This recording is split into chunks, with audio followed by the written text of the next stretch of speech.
Hi, this is Jeff Salzenstein, former ATP Top 100 world ranked player, Stanford All-American, national champion, and high performance tennis coach.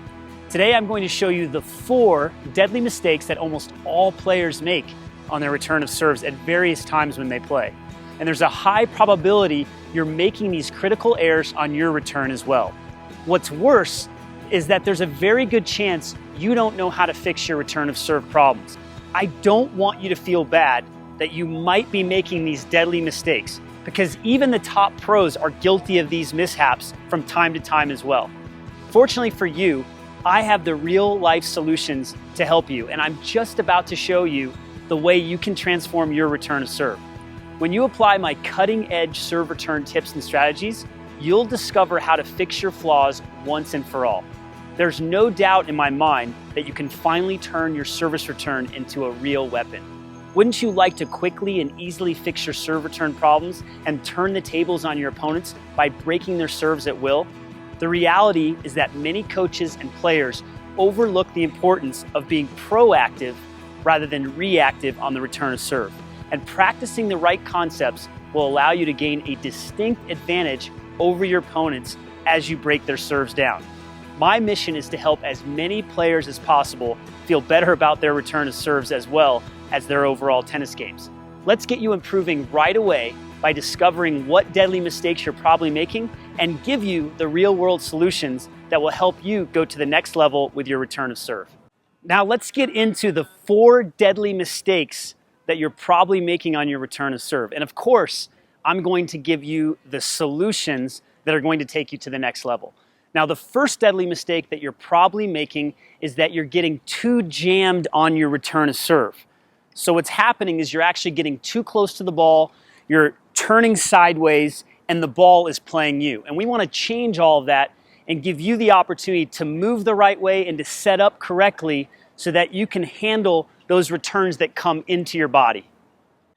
Now, instead of turning sideways with your first move when you're hitting these body returns, I want you to focus on this concept. You're going to keep your hips facing the net more. So when the ball comes to you, and you make your first move, you've got to keep your hips facing the net. And the way that you can do that is you're going to come out of your split step and you're going to step out in this direction like this. So instead of dropping like this, using a drop step, turning sideways, you're going to step to the side when you make your first move. From there, you're going to go ahead, step away in this fashion, keep your hips facing the net, and then you're going to keep moving afterwards. So let me show you how that's going to look. So you'll notice that I didn't turn sideways right away. I kept my hips facing the net, and I used my off arm to create that natural shoulder turn. You can follow the same principle of keeping your hips facing the net more on these body returns on your two-handed backhand and your one-handed backhand. All you have to do is come out of your split step and step to the side to make this first move and keep moving as you swing. So let me show you what the two-handed backhand is going to look like right now. Again, you'll see I did not turn to the side. I kept my hips facing the net more as I moved and hit this return. I can do the same thing with the one-handed backhand. That's a huge principle for you to focus on, to keep those hips facing. And one other thing I want to point out, as you hit the return, I need you to keep moving after you hit the shot. I also have a subtle yet very powerful bonus strategy to help you if you're getting jammed on your returns. Now, many of you out there are getting jammed because you're standing too close to the baseline. So why not just take one step back to give yourself more time? This little tip, this very powerful little tip, can make a huge difference for you. So that's all you have to do. Take one step back, and it's going to give you the time you need so that you're not jammed on your return of serve. Deadly mistake number 2 on your return of serve is that you're often late, especially when serves are coming fast at you. And the big reasons why this is happening is that you're not making a good first move to the ball, and you're also not finishing correctly. But don't worry, I'm going to show you how you can fix this right now and not be late anymore on your return of serve. One big problem that you're making that's causing you to be late on your returns is that you're making an incorrect first move to the ball. You're moving your racket too slowly and too late, so by the time the ball gets on you, you're feeling rushed and you're even feeling jammed on this shot. So what I want you to do is make the first move by the time the ball crosses the net. You want to make it early and you want to make it quick, because that's going to help you see the ball better and make a great first reaction to the ball. Here's what I'm going to focus on right now with my first move. I'm going to get into a ready position, and I'm actually going to have the tip of my racket down a little bit for these fast serves. I'm not going to have it up. I'm going to have it down. I'm going to make this quick first move like this, really exaggerating getting the off arm out and the racket in this position. So it's going to look something like this. So I made that first move really early and really quickly before I hit that return. Now I'm going to show you how to make that first move with the two-handed backhand return and the one-handed backhand return. I'm going to get into my ready position, and I'm going to make sure the tip of the racket is pointed down a little bit, not cocked up. This is going to help me make a quick first move with a low take back. And I can do that with my two-hander or even my one-hander. So let me show you the two-handed backhand return where I really work on setting the racket early. That's the two-hander. Now the one-hander. So all I'm doing is focusing on exaggerating, making this first move right here on my one-handed backhand and my two-handed backhand. Ideally, I want to make that first move by the time the ball crosses the net. So that's how you can make it work for you. Get that first move to happen quicker so that you can be more explosive and pick up that ball earlier. Another big reason that you're late on your return of serve is that you're not finishing correctly. And the reason that's happening is because when you know that you're late, you're going to be more reactive with your finish instead of proactive. And I want to change that for you. So instead of swinging on your returns and pulling off the ball and short arming the finish, whether you're hitting a two-handed backhand, a one-handed backhand, or of course the forehand, what I want you to focus on is making sure you finish with your hands in front. And you can do that with the forehand, the two-handed backhand, or the one-handed backhand. Let me show you what it's going to look like when I hit my forehand return, where I focus on finishing with my hands out in front and catching the racket. So I'm really exaggerating the catch and finishing that with the hands in front. If I don't catch the racket, I might finish here or I might finish over to the side. So that's why I like that technique of finishing with the hands in front and catching the racket. On the backhand side, I'm going to do the exact same thing, focusing on finishing with my hand in front. Again, you can see the extension there. You can see where I hold my hands out in front against a fast serve to my two-handed backhand. And I can do the same thing with the one-hander. So again, you'll notice I just keep my hand out in front at the finish. That consistent theme of finishing that way will fix your return so that you're not late anymore. So remember, make that quick early first move and have a great finish with your hands in front, and you're going to notice a rapid improvement with your return, and you're not going to be late anymore. Deadly mistake number 3 is that you're mishitting too many returns. You're pulling off the ball and you're not hitting it clean. And that's probably happening against players that have bigger serves and you're just not reacting in the right way. So 2 big problems that you have. Number 1, you're not using your body efficiently. You're actually over-rotating on your forehand and your backhand returns. And you're also not finishing in the right way. Again, we get back to the finish being so important to helping your return. For many of you out there, you're mishitting your returns, especially on wide serves.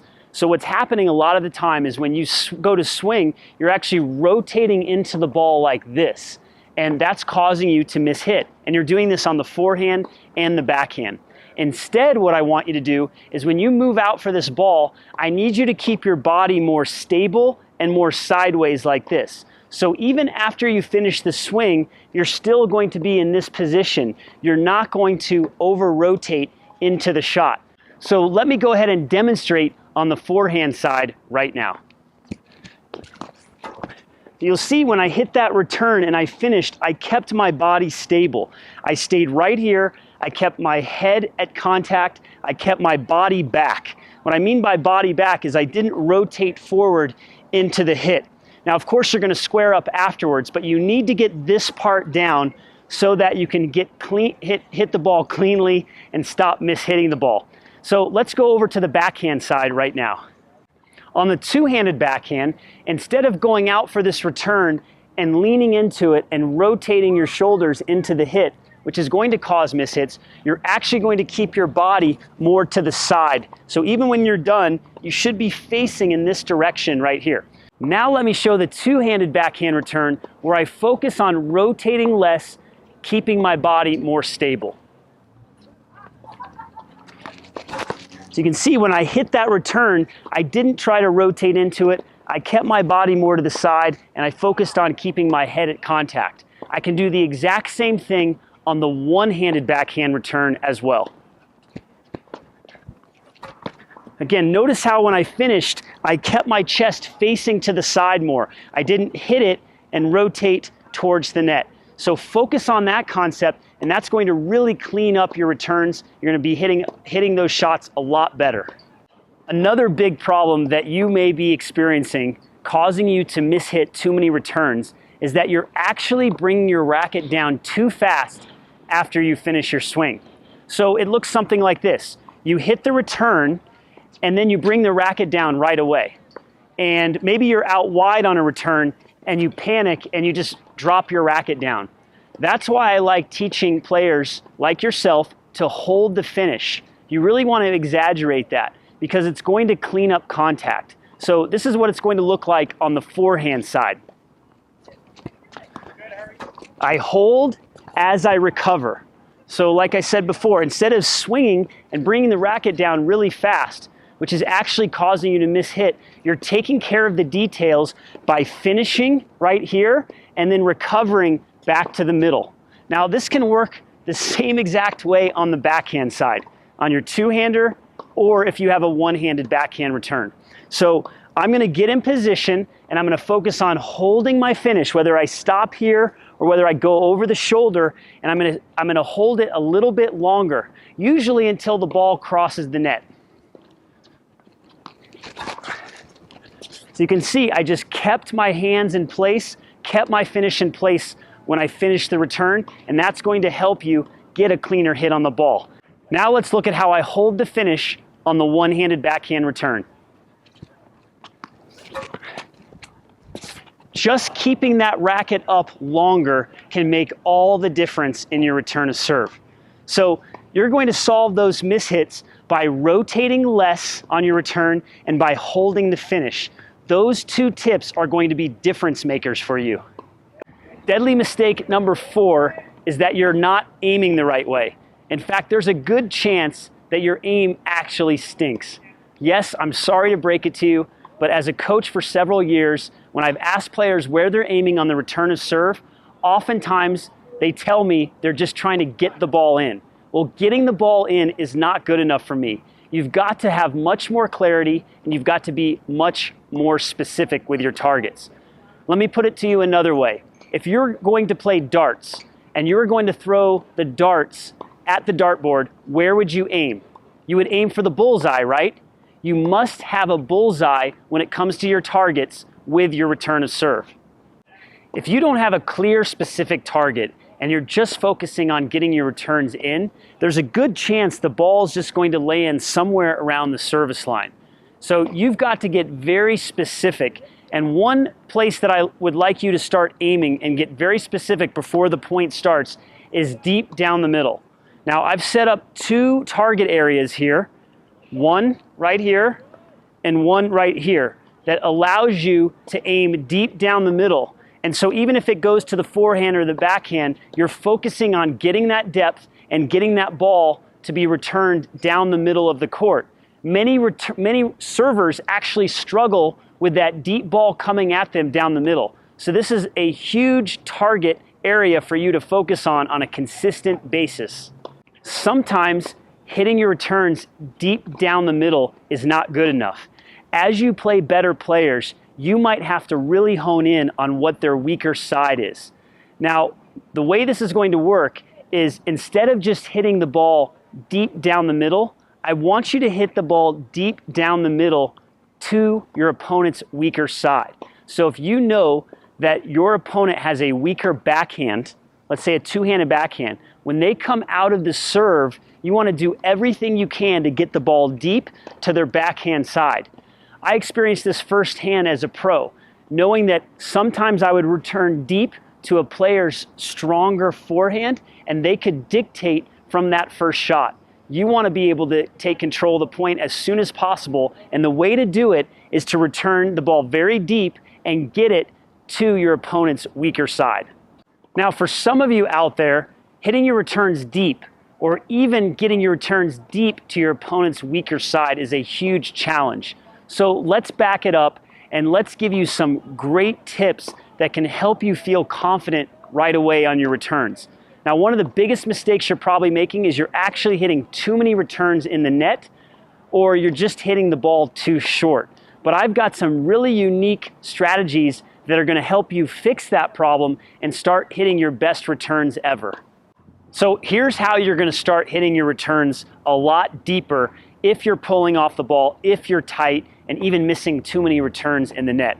What I like to do as when I'm returning is I like to look at to the other side of the net. I'm looking at my opponent, he's getting ready to serve, and I'll actually set the goal that I'm going to try to hit my opponent's feet. So his feet are actually past the baseline when he's getting ready to serve.